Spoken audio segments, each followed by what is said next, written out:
Hello everyone, hello and welcome back to our channel. So आज की video है हमारी second part of our MCQ questions practice of motion in a plane chapter. तो last video में हमने अपने first 30 MCQ questions किए थे, आज हम उसी को कंटिन्यू करने वाले हैं। सो आज हम बेसिकली क्वेश्चंस करेंगे about circular motion, projectile motion. I hope you have revised them all. If not then please go through the one shot video once before beginning. Question number 31 से आज start कर रहे हैं। 31 क्या बोल रहा है आपको? अच्छा, इंपॉर्टेंट, सबसे बहुत इंपॉर्टेंट क्वेश्चन है, ठीक है, बहुत बार स्कूल्स में आ चुका है। क्वेश्चन में क्या बोल रहे हैं? t इज इक्वल टू 0 मतलब इनिशियल टाइम पे इनिशियल वेलोसिटी कितनी है? 5i cap. Initial velocity u लिख लेते हैं, u कितना है? 5i cap. Moves in xy plane under force. Constant acceleration vector अब गिवन है, एक्सेलरेशन वेक्टर कितना है? 3i plus 2j cap. ठीक है, हमें क्या पूछा है? What is the y coordinate of the particle at the instant if x coordinate is 84 metre. y coordinate, x coordinate मतलब आपको डिस्प्लेसमेंट वेक्टर निकालना है, ठीक है, इन टर्म्स ऑफ टाइम। तो t टाइम में हुआ होगा, आपको इक्वेशन ऑफ मोशन लगानी है बस, और कुछ नहीं करना है। इक्वेशन ऑफ मोशन आप अब आपकी मर्जी, अगर आपको कन्वीनियंट लगता है तो आप एक साथ में कर सकते हो, मतलब दोनों डायरेक्शंस में एक साथ में। आप वेक्टर अगर सॉल्व करने में कंफर्टेबल हो तो पूरा का पूरा वेक्टर एक ही बार में रख सकते हो। अगर वेक्टर सॉल्व करने में कंफर्टेबल नहीं हो तो एक बार एक्स डायरेक्शन के लिए सॉल्व करो, एक बार वाई डायरेक्शन के लिए, ठीक है। हम एक्स और वाई वाले चीज से कर लेते हैं, डायरेक्ट वेक्टर वाला चीज के से कंफर्टेबल होने में आपको थोड़ा सा टाइम लगेगा। सो अगर एक्स और वाई में अलग अलग करना है तो देखो, पहले एक्स डायरेक्शन में अगर देखोगे तो इनिशियल वेलोसिटी कितनी है? 5, u हो गया 5, एक्सेलरेशन कितना है? 3, और टाइम कितना है? मान लो t टाइम लगा आपको पूरा डिस्टेंस कवर करने में, तो s is equals to ut plus half at square लगा सकते हो। आपको टाइम भी आई थिंक गिवन है, अच्छा नहीं, टाइम गिवन नहीं है। क्या गिवन है? x के डायरेक्शन में 84 मीटर कोऑर्डिनेट, मतलब डिस्प्लेसमेंट कितनी होनी चाहिए? 84। तो second equation of motion use कर सकते हो। 84 इज इक्वल्स टू u कितना है? 5t plus half a T square. अब आप देखो, एक क्वाड्रेटिक इक्वेशन बनेगी टी में, आप वो टाइम फाइंड आउट कर सकते हो अब, ठीक है। तो टाइम फाइंड आउट जब आप करोगे तो टाइम कितना आएगा? क्वाड्रेटिक इक्वेशन सॉल्व करनी है आपको, टाइम अप्रोक्सीमेटली इस इक्वेशन के दो रूट्स आएंगे, 6 एंड -9.33, ठीक है। 6 एंड -9.33 आएगा तो हमें पता है टाइम नेगेटिव नहीं हो सकता, तो टाइम कितना होगा? 6। कौन सा टाइम निकाल रहे हैं हम? जिस टाइम पर एक्स कोऑर्डिनेट मतलब पोजीशन का एक्स कोऑर्डिनेट कितना हो गया था? 84।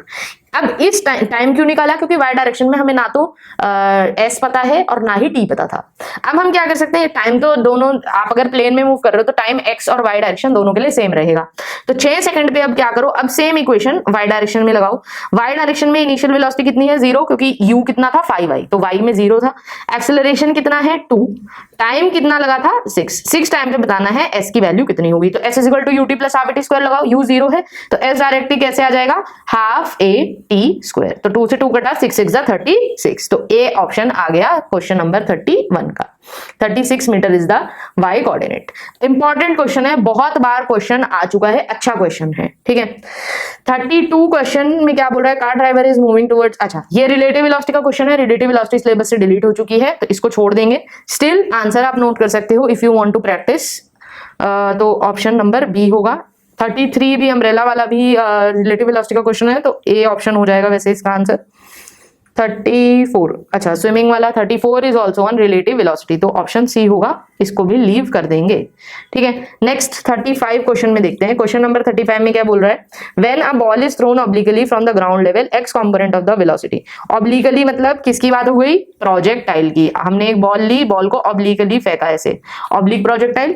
ऑब्लिक प्रोजेक्टाइल के केस में x component of the velocity क्या रहता है? कांस्टेंट रहता है। क्यों? क्योंकि प्रोजेक्टाइल के केस में एक्स डायरेक्शन में एक्सेलरेशन 0 होता है, वेलोसिटी u cos थीटा ही रहती है। u वेलोसिटी से प्रोजेक्ट कर रहे हैं थीटा एंगल पे, तो इधर कितना कंपोनेंट आता था? u cos थीटा, और y में कितना आता था? u sin theta. तो x डायरेक्शन में वेलोसिटी कांस्टेंट रहती है। तो 35 का आंसर क्या हो गया? ऑप्शन सी।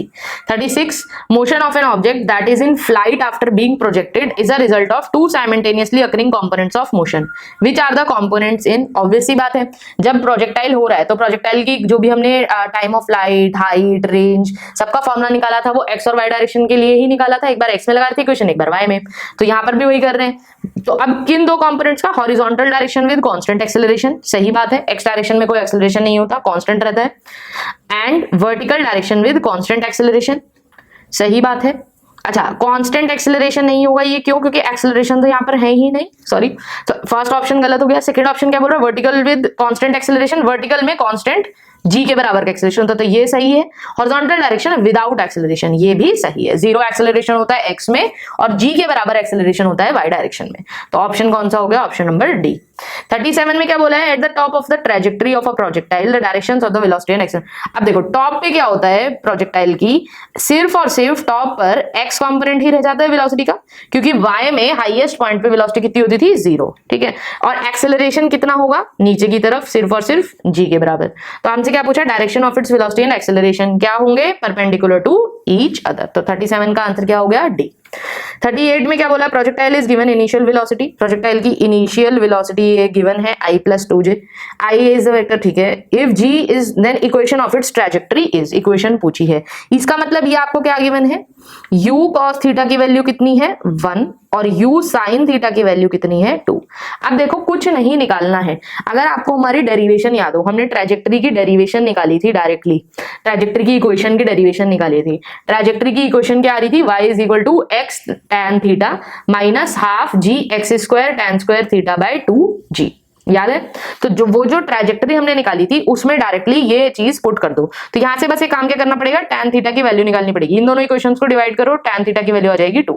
डायरेक्टली ये चीज सब्स्टिट्यूट कर दो। u की वैल्यू क्या आएगी? u वेक्टर का मैग्नीट्यूड निकाल लो, √1 + 2 2 4, तो √5 आएगी वेक्टर का मैग्नीट्यूड।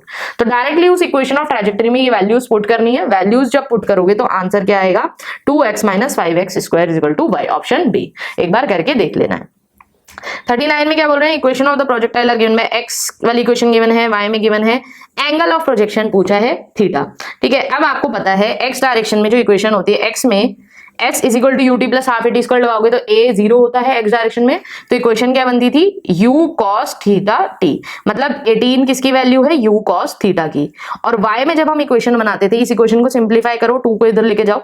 y में जब आप इक्वेशन बनाते थे तो आपकी इक्वेशन क्या बनती थी? s = u sin theta t minus half g t², ऐसी ही बनती थी इक्वेशन। अब इसको कंपेयर करो, अगर आप कंपेयर करोगे तो u cos थीटा t तो कितना आ गया? 18, और u sin थीटा t कितना आएगा? यहाँ पर ऐसे है और यहाँ पे 2y लिखा है, तो याद रखना 2 को इधर लेके जाना है, पूरी इक्वेशन से डिवाइड करना है। तो u sin थीटा t की वैल्यू कितनी है? 54/2, मतलब 2 2 = 4, 2 7 = 14, 27, ठीक है। अब आपके पास u sin थीटा t की वैल्यू है, u cos थीटा t की वैल्यू है, थीटा निकालना है। तो tan थीटा कितना हो गया? पहली बात तो sin theta by cos theta, sin theta में कितनी थी वैल्यू? 27, cos थीटा में 18, तो 27/18 इसको सिंप्लीफाई करो। 3 9 = 27, 3 6 = 18, 3 3 = 9, 3 2 = 6, 3/2। तो tan इनवर्स ऑफ 3/2, कोई है ऐसा ऑप्शन? ऐसा कोई ऑप्शन नहीं है। ऐसा ऑप्शन है, देखो tan इनवर्स 3/2 और सिंप्लीफाई करो, tan 1.5 हो जाएगा, तो tan इनवर्स 1.5। तो कभी कभी हो सकता है डायरेक्टली ऑप्शन ना दिखे, बट सारे ऑप्शन को सिंप्लीफाई करके चेक करना है। क्वेश्चन 40 में क्या बोल रहा है? Football player throws a ball with velocity of, अच्छा u गिवन है, थीटा गिवन है 30 degree from the horizontal, ball remains in air for t, time of flight पूछा है। टाइम ऑफ फ्लाइट का डायरेक्ट फॉर्मूला क्या है? 2u sin theta by g।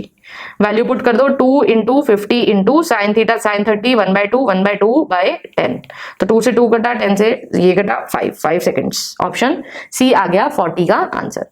41 में क्या बोल रहा है? Ceiling of a hall is 30 metre high, height given है, इसका मतलब आपको ball is thrown with 60 metre per second, U given है आपको, एंगल गिवन है theta. So it could reach the ceiling of the hall and come back to the ground. Angle of projection theta पूछा है जिसपे इसको fire मतलब throw करा है। मैक्सिमम हाइट का फॉर्मूला क्या होता था? u² sin² theta by 2g। अब ये फॉर्मूले याद नहीं होंगे तो क्वेश्चन नहीं हो पाएंगे, फॉर्मूले डायरेक्ट याद होने चाहिए। u कितना था? 60, मतलब u² sin² theta is equal to 30। u कितना था? 60, तो 60 का स्क्वायर आ जाएगा इधर, ठीक है। तो 60 का स्क्वायर डिवाइडेड बाय 2 × g की value 20 sin² theta is equal to 30।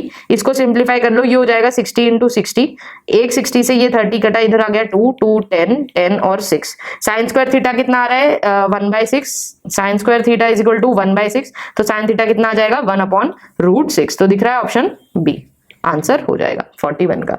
42 में क्या बोला है? 2 projectiles A and be projected, अच्छा ये कैसे एंगल्स पे प्रोजेक्ट किए? कॉम्प्लीमेंट्री एंगल्स पे देखा था, तो क्या सेम होगा? Range to the horizontal, which amongst the following relation between their range maximum height and time of flight is wrong. Wrong पूछा है, ये ध्यान से पढ़ना है। जल्दी जल्दी में ए ऑप्शन टिक करके मत आ जाना कि रेंज इक्वल होगी, गलत ऑप्शन पूछा है। तो रेंज तो दोनों की इक्वल होगी, ये बात सही है। रेंज अगर दोनों की इक्वल होगी तो अब आप हाइट के लिए भी सेम फॉर्मूला लगा सकते हो, u² sin² theta by 2g। तो अगर आप पूरा सिंप्लीफाई करके अगर देखोगे तो हाइट कितनी, हाइट का रेशियो कितना आएगा HA/HB का 1:3, तो ये ऑप्शन भी करेक्ट है। और टाइम ऑफ फ्लाइट का अगर रेशियो देखोगे तो टाइम ऑफ फ्लाइट का रेशियो भी आएगा 1:√3, एक बार निकाल करके देखना है। तो 43 में आंसर क्या होगा, ऑप्शन नंबर बी। मतलब ये उल्टा लिखा है, HA/HB 1/3 आ रहा है, HB कितना हो जाएगा, सॉरी HB/HA आ रहा है। ठीक है, तो एक बार फॉर्मूले में डालकर वैल्यू पुट करके देखनी है, क्रॉस चेक करना है। गलत ऑप्शन पूछा है, कौन सा है, ये रेशो उल्टी गिवन है। अगर ये 3HB = HA होता तो ये करेक्ट होता। ठीक है, सो आगे चलते हैं। आगे क्या बोला है, अच्छा एक सेकंड रुको।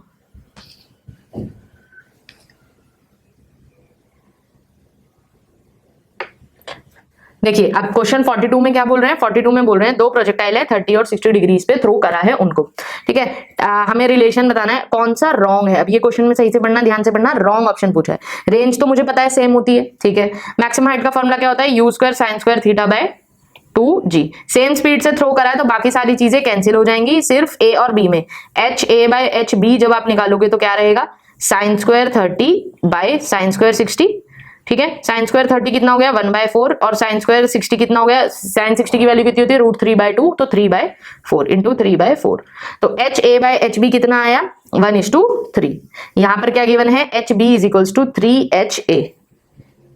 ठीक है, ये थोड़ा सा प्रिंट क्लियर नहीं है। और टाइम ऑफ फ्लाइट कितना है, टाइम ऑफ फ्लाइट का होता है 2u sin θ/g, तो sin θA/sin θB मतलब 30/60, sin 30 की वैल्यू 1/2 इंटू √3/2, तो 1:√3 आ गया यहाँ पर भी रेशियो। तो ऑप्शन कौन सा हो जाएगा, ऑप्शन डी। ठीक है, नेक्स्ट 43 में क्या बोला है, man can throw a stone to a maximum distance. Maximum distance मतलब ये क्या गिवन है, maximum range. Maximum range given है, मतलब ये किसकी वैल्यू है, U² की। क्यों, क्योंकि थीटा मैक्सिमम रेंज के लिए कितना हो जाता है 45। तो कुछ चीजें अब कॉन्सेप्ट से आ रही हैं कि थीटा की वैल्यू 45 होगी और U² की अगर वैल्यू है तो U² कितना हो जाएगा 800। मैक्सिमम हाइट पूछिए, मैक्सिमम हाइट कितनी होती है, U² sin² θ/2g। U² given है, sin² θ, sin² 45, sin 45 की वैल्यू 1/√2 to 1/2/2g, 2 × 10, तो 2 2s 4, 4 2s 800, 10 से 10 गया 20। आंसर आ गया ऑप्शन बी 43 का। 44 में क्या बोला है, two stones are projected simultaneously in the same vertical plane from same point obliquely with different speeds and angles with the horizontal trajectory of the path followed by one as seen by the other is. हमने दो stones throw करे हैं obliquely simultaneously same vertical plane में same point से obliquely throw करा है और दोनों को डिफरेंट स्पीड और डिफरेंट एंगल्स पे थ्रो करा है। तो एक ऑब्जेक्ट को दूसरे ऑब्जेक्ट की ट्रैजेक्टरी आपस में कैसी दिख रही होगी, तो कैसे निकाल सकते हैं आप, देखो दोनों फॉलो तो कैसा पाथ करेंगे, पैराबोलिक पाथ ही करेंगे, बट ये भी पैराबोला में जा रहा है और ये भी पैराबोला में जा रहा है, तो इसको ये ऑब्जेक्ट कैसा आता हुआ दिखेगा, स्ट्रेट लाइन में, क्योंकि ये इसके थोड़ी देर बाद आएगा। तो ऑप्शन कौन सा हो गया, ऑप्शन नंबर बी। ठीक है, आगे चलते हैं। तो बेसिकली आप इसको लीव भी कर सकते हो, थोड़ा रिलेटिव वेलोसिटी वाले कॉन्सेप्ट के ऊपर क्वेश्चन बेस्ड है कि रिलेटिवली हम पॉइंट ऑफ रेफरेंस के सिनेरियो में डिस्कस कर रहे हैं कि कैसा दिखेगा। नेक्स्ट क्वेश्चन देखते हैं, क्वेश्चन नंबर 45। क्वेश्चन 45 में क्या बोला है, given below figure show 3 paths of a rock with different initial velocity से हमने रॉक को थ्रो करा तो 3 डिफरेंट पाथ उन्होंने दिखा दिए। Correct increasing order for the respective initial velocity component, respective initial horizontal velocity component. Correct order बताना है कि मतलब किस सिनेरियो में हॉरिजॉन्टल वेलोसिटी सबसे ज्यादा होगी, फिर किस में उससे कम होगी और फिर किस में उससे और कम हो जाएगी। तो रेंज का मुझे फॉर्मूला पता है, देखो तीनों सिनेरियो में रेंज अलग अलग आ रही है। रेंज का मुझे फॉर्मूला पता है, रेंज का फॉर्मूला क्या होता है, U² sin 2θ/g। अब मुझे पता है इसका मतलब अगर sin 2θ को खोलेंगे हम तो 2 sin θ cos θ मिलता है, ये वहीं से आ रहा था फॉर्मूला। मतलब ये फॉर्मूले के एक स्टेप पीछे जाओ तो क्या आ रहा था, U cos θ into U sin θ into 2/g, ऐसा फॉर्मूला आता है। इसका मतलब है हम ये बोल सकते हैं, क्योंकि हमसे सिर्फ इनिशियल हॉरिजॉन्टल वेलोसिटी पूछी है, हम ये बोल सकते हैं range is directly proportional to the initial horizontal velocity.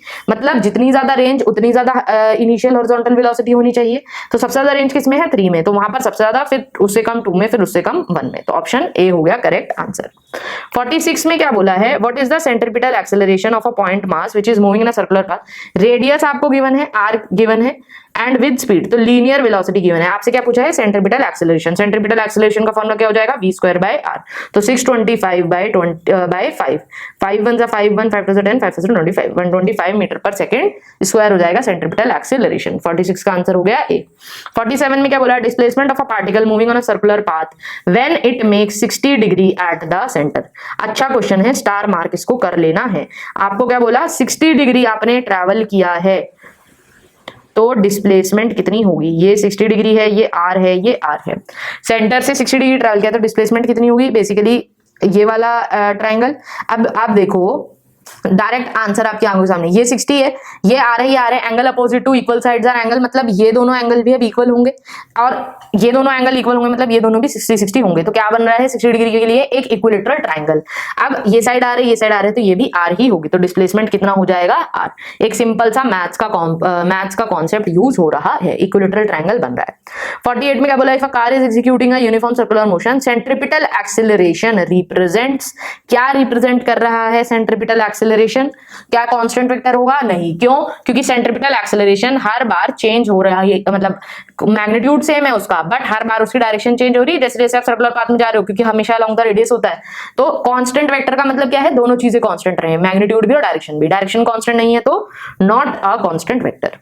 49 में क्या बोला है? Car revolves uniformly in a circle of, diameter given है, मतलब रेडियस कितना हो जाएगा इसका? आधा, 0.4 metre, completes 100 revolution per minute. ये क्या गिवन है आपको? फ्रीक्वेंसी गिवन है। कौन सी फ्रीक्वेंसी? पर मिनट गिवन है, मतलब सेकंड्स में गिवन है। तो आप इसको क्या ले सकते हो? इसे 1 फ्रीक्वेंसी करोगे तो टाइम पीरियड मिल जाएगा, तो यहाँ से आप टाइम पीरियड निकालोगे। आपसे एंगुलर वेलोसिटी पूछी है, ये क्या गिवन है? इसमें कंफ्यूज नहीं होना है कि न्यू गिवन है या ओमेगा, न्यू गिवन है, ठीक है, क्योंकि रेवोल्यूशंस बोल दिया है। सो न्यू आपको गिवन है, 100 रेवोल्यूशन कर रहे हो 1 मिनट में, तो एक सेकंड में कितनी रेवोल्यूशन होंगी? उससे पहले फ्रीक्वेंसी निकालोगे, फिर 1 अपॉन फ्रीक्वेंसी करके टाइम पीरियड। तो टाइम पीरियड कितना आएगा? 60/100, 60/100 आ जाएगा टाइम पीरियड। टाइम पीरियड आ गया तो ओमेगा क्या होता है? ओमेगा इज 2π/t, ठीक है, 2π टाइम पीरियड। सो इसको पूरा सॉल्व करोगे तो आंसर आएगा 10.467। एक बार सॉल्व करके चेक कर लेना। 50 क्वेश्चन में क्या बोला? 2 balls are projected at angles 45 and 60, maximum heights reached are same। maximum height same है, मतलब u square sin square 45/2g is equal to, मतलब u1 u2 square sin square 60/2g, दोनों इक्वल हैं। 2g से 2g कटा, sin square 45 की value रखो, sin 45 1/√2, तो ये हो गया 1/2, तो मतलब u1 square by 2, sin 60 की वैल्यू √3/2, उसका स्क्वायर 3/4, तो u2 square into 3/4, तो 2 2 जा 4, तो हमारे पास एक रिलेशन आ गया वेलोसिटी का। Ratio of their initial velocities is, square का रेशियो आया है u1 बाय u2 के स्क्वायर का रेशियो आया है 3/2, तो वेलोसिटीज का रेशियो कितना आएगा?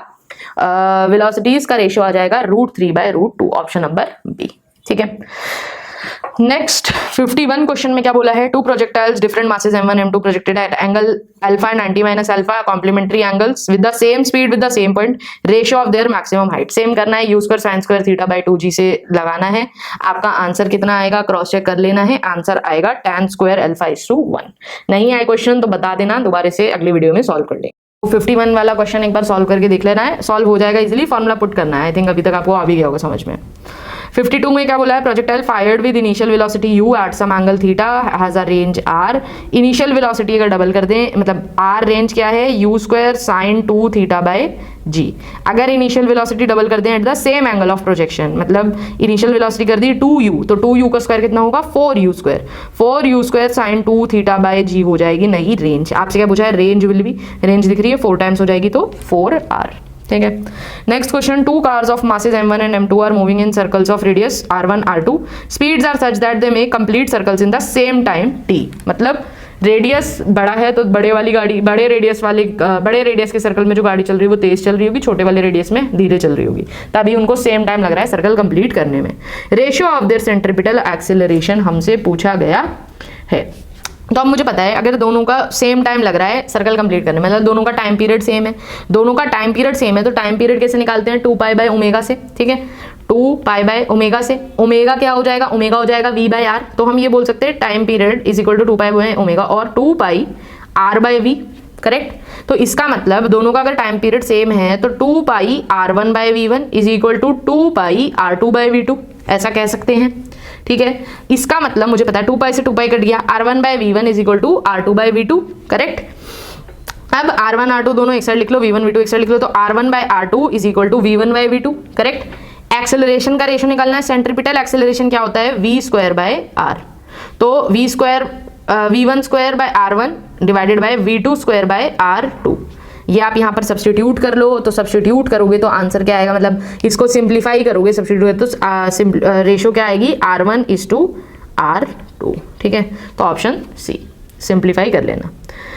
Question 54 NCERT exemplar important mark करेंगे, correct option, correct statement choose करनी है। बताओ, scalar quantity is one that is conserved in a process, नहीं, क्यों, क्योंकि जरूरी तो नहीं है।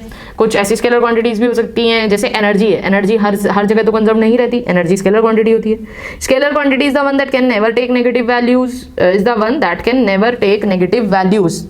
तो स्केलर क्वांटिटी डायरेक्शन के इंडिपेंडेंट होती है, ठीक है, सो ले भी सकती है negative quantity, negative value. Scalar quantity is the one that does not vary from one point to another in space. Scalar quantity has same value for observers with different orientation of the axis. अब देखो, आपको जो confusion होना चाहिए option B और option D में, ठीक है। जैसे सी में क्या बोला है, scalar quantity is the one that does not vary from one by, ये तो गलत है। स्पीड क्या वेरी नहीं कर सकती, डिस्टेंस क्या वेरी नहीं कर सकता, बिल्कुल कर सकता है। तो हम क्या बोल रहे हैं, अब डाउट होना चाहिए अब बी और डी में। डी क्या बोल रहा है, दोबारा पढ़ते हैं। Scalar quantity has the same value for observers with different orientation of the axis. अगर हमें एक्सिस की ओरिएंटेशन बदल दूं तो क्या जो वैल्यू है, वैल्यू कभी चेंज होगी, वैल्यू तो कभी चेंज नहीं होगी, डायरेक्शन चेंज हो जाएगी, बट स्केलर क्वांटिटी में डायरेक्शन होती नहीं है। तो ये मुझे ज्यादा एप्रोप्रिएट लग रहा है, करेक्ट लग रहा है। सेकंड वाला ऑप्शन भी हो सकता है, बट वो कम एप्रोप्रिएट क्यों है, क्योंकि उस ऑप्शन में कुछ एक्सेप्शंस हैं कि scalar quantity is the one that can never take negative values. Speed जैसे कभी आपकी नेगेटिव वैल्यू नहीं ले सकती, ठीक है, क्योंकि मतलब स्केलर क्वांटिटी डायरेक्शन के इंडिपेंडेंट होती है। तो आइडियली हमें नेगेटिव वैल्यू की बात ही नहीं करनी चाहिए। ये बोलना गलत होगा कि नेगेटिव वैल्यू कभी ले नहीं सकती, उसके केस में नेगेटिव की कोई बात ही नहीं, कोई अस्तित्व ही नहीं है नेगेटिव पॉजिटिव का, तो इसलिए उसके बेस में नेगेटिव की बात ही करना बेकार है। तो इसलिए ज्यादा एप्रोप्रिएट ऑप्शन क्या है, option number D. But B और डी में कंफ्यूजन होना चाहिए था। नेक्स्ट क्वेश्चन में क्या बोला है, two vectors A and B which lie in the plane, which of the following statement is correct. Again correct statement choose करनी है हमको। तो if magnitude of A and B vector is 3 and 4 and they give up to and they add up to give vector having magnitude of 5, then they must be, obvious सी बात है। अभी एक question करा था हमने लास्ट वीडियो में ऊपर कि अगर ए वेक्टर ये है, बी वेक्टर ये है, इसका मैग्नीट्यूड 3 है, इसका मैग्नीट्यूड 4 है, और रिजल्टेंट जो उसका मैग्नीट्यूड 5 है, तो ये पाइथागोरस सेटिस्फाई कर रहा है, तो ऑब्वियसली बात है दोनों परपेंडिकुलर होना चाहिए। अभी तक तो ये ऑप्शन करेक्ट दिख रहा है, आगे भी पढ़ लेते हैं।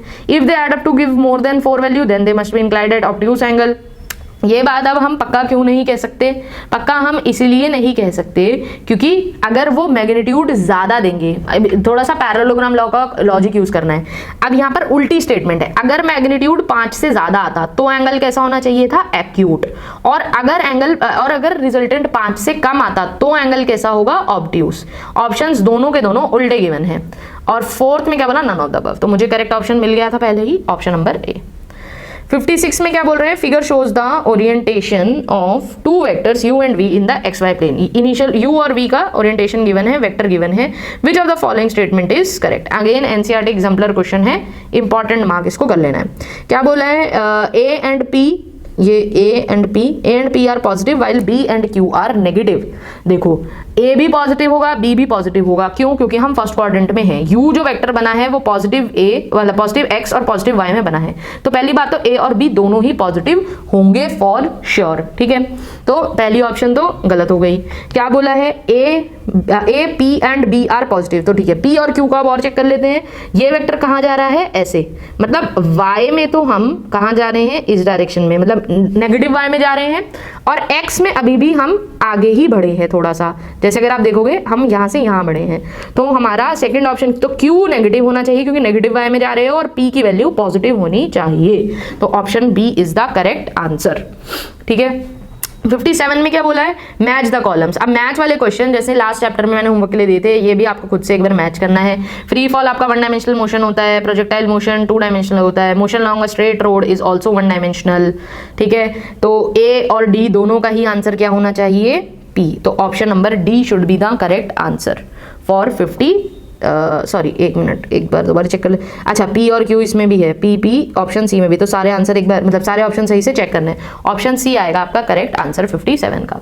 ठीक है, 58 में भी मैच द कॉलम करना है, कोड्स आपको गिवन है, आराम से मैच द कॉलम कर सकते हो, आंसर निकाल के क्रॉस चेक करना है, आंसर आएगा ऑप्शन बी 58 में।